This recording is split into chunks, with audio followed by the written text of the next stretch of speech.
ఈ cinema industry వాళ్ళు లేకపోతే ఈ పొలిటికల్గా డబ్బులు బాగా సంపాదించిన వాళ్ళు అందరూ పోయి ఏడ తాగుతారని మీకు తెలిసి చెప్పండి, మీరు చెప్పండి ఒకసారి క్లియర్గా. వాళ్ళు ఏడ తాగుతారు?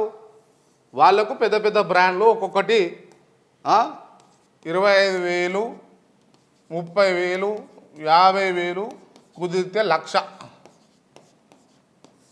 గీ రేండ్లు. అంటే ఇది ఎంత 750 ml 760 ml ఎంతో ఇక లీటర్ అనుకో. ఈ బాటిల్లో తాగుతారు వీళ్ళు. ఈ చీప్ లిక్కర్ అంతా తాగేది, ఈ బీర్లు ఈ ఇతర బ్రాండ్లు అంతా తాగేది ఏంటంటే తెలంగాణలో ఉన్నటువంటి పేద మధ్యతరగతి వర్గం. వీళ్ళ మీద మీరు పన్నులు వసూలు చేసి వాళ్ళని పిండి పిప్పి చేసి వాళ్ళని ఇబ్బంది పెడుతూ వాళ్ళ మీద రేట్లు పెంచారు మీరు. పెద్దోళ్ళ మీద పెంచినారు మీరు రేట్లు, పెద్దోళ్ళకి పెంచినారు మీరు రేట్లు. ఆర్థికంగా లాభపడి ఆర్థికంగా బలోపేతమై ఉన్న వాళ్ళ మీద పెంచిరా.